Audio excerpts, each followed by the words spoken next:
दुर्गा सप्तशती कीलकम स्तोत्रम। ओम चंडिका देवी नमस्कार। मार्कंडे जी कहते हैं, विशुद्ध ज्ञान ही जिनका शरीर है, तीनों वेद ही जिनके तीन नेत्र हैं, जो कल्याण प्राप्ति हेतु हैं तथा अपने मस्तक पर अर्धचंद्र का मुकुट धारण करती हैं, उन भगवान शिव को नमस्कार है।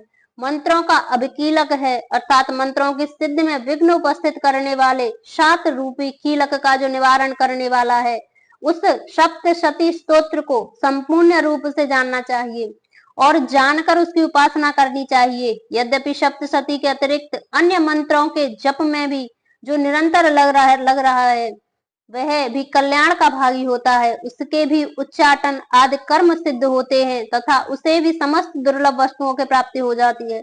तथापि जो अन्य मंत्रों का जप न करके केवल इस सप्तशती नामक स्तोत्र से ही देवी की स्तुति करते हैं, उन्हें स्तुति मात्र से ही सच्चिदानंद स्वरूपिणी देवी सिद्ध हो जाती हैं। उन्हें अपने कार्य की सिद्धि के लिए मंत्र, औषधि तथा अन्य किसी साधन की उपयोगिता की आवश्यकता नहीं रहती। बिना जाप के ही उनके उच्चाटन आदि समस्त अभिचारिक कर्म सिद्ध हो जाते हैं।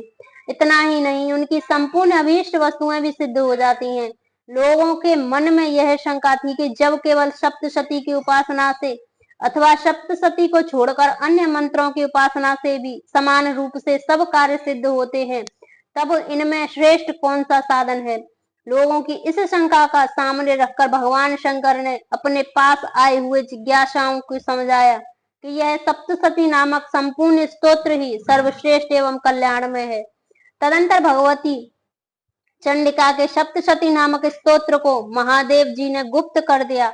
सप्तशती के पाठ को जो पुण्य प्राप्त होता है उसकी कभी समाप्ति नहीं होती, किंतु अन्य मंत्रों के जप पुण्य की समाप्ति हो जाती है। भगवान शिव ने अन्य मंत्रों की उपेक्षा जो सप्तशती ही श्रेष्ठता का निर्णय किया है, उसे यथार्थ ही जानना चाहिए। अन्य मंत्रों का जप करने वाला पुरुष भी यदि सप्तशती के स्तोत्र और जप का अनुष्ठान कर ले तो वह भी पूर्ण रूप से कल्याण का भागी होता है, इसमें तनिक भी संदेह नहीं है। जो साधक कृष्ण पक्ष की चतुर्दशी अथवा अष्टमी को एकाग्रचित होकर भगवती की सेवा में अपना सर्वस्व समर्पित कर देता है और फिर उसे प्रसाद रूप से ग्रहण करता है, उसी पर भगवती प्रसन्न होती हैं, अन्यथा उसकी प्रसन्नता नहीं प्राप्त होगी। इस प्रकार सिद्धि के प्रतिबंधता रूप कील के द्वारा महादेव जी ने इस स्तोत्र को कीलत कर रखा है।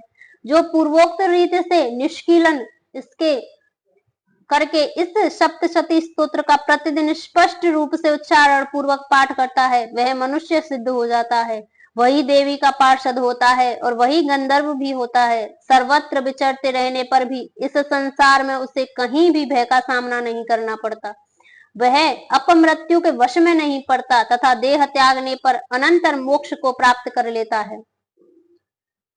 अंत कीलन को जानकर उसका परिहार करके ही सप्तशती का पाठ आरंभ करें। जो ऐसा नहीं करता उसका नाश हो जाता है। इसलिए कीलक और निष्कीलन का ज्ञान प्राप्त कर लेने पर ही यह स्तोत्र निर्दोष होता है तथा विद्वान पुरुष इस निर्दोष स्तोत्र का पाठ ही आरंभ करते हैं। स्त्रियों में जो भी कुछ सौभाग्य आदि दृष्टिगोचर होता है वह सब देवी के प्रसाद का ही फल होता है। इस कल्याण में स्तोत्र का सदा जप करना चाहिए। इस स्तोत्र का मंद्रेश्वर से पाठ करने पर स्वल्प फल की प्राप्ति होती है और उच्च स्वर से पाठ करने पर पूर्ण फल की प्राप्ति सिद्ध होती है। अतः उच्च स्वर से ही इसका पाठ आरंभ करना चाहिए। जिनके प्रसाद से ऐश्वर्य, सौभाग्य, आरोग्य, संपत्ति, शत्रु नाश तथा परम मोक्ष की सिद्धि होती है, उस कल्याणमयी जगदम्बा की स्तुति मनुष्य को क्यों नहीं करती। इसके अनंतर रात्रि सूक्त का पाठ करना उचित होता है। पाठ के आरंभ में रात्रि सूक्त और अंत में देवी सूक्त पाठ की विधि है। मारीच कल्प का वचन है। रात्रि सूक्तन के बाद विनियोग, न्यास और ध्यान पूर्वक निर्वाण मंत्र का जप करके सप्तशती का पाठ आरंभ करना चाहिए। पाठ के अंत में पुनः विधि पूर्वक निर्वाण मंत्र का जप करके देवी सूक्तम का तथा तीनों रहस्यों का पाठ करना उचित है।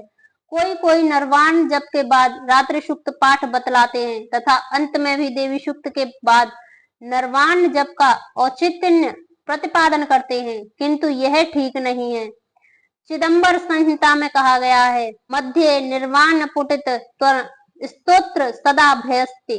अर्थात सप्तशती का पाठ के बीच में हो और ये आदि अंत में निर्माण जप से उसे संपुट कर दिया जाए।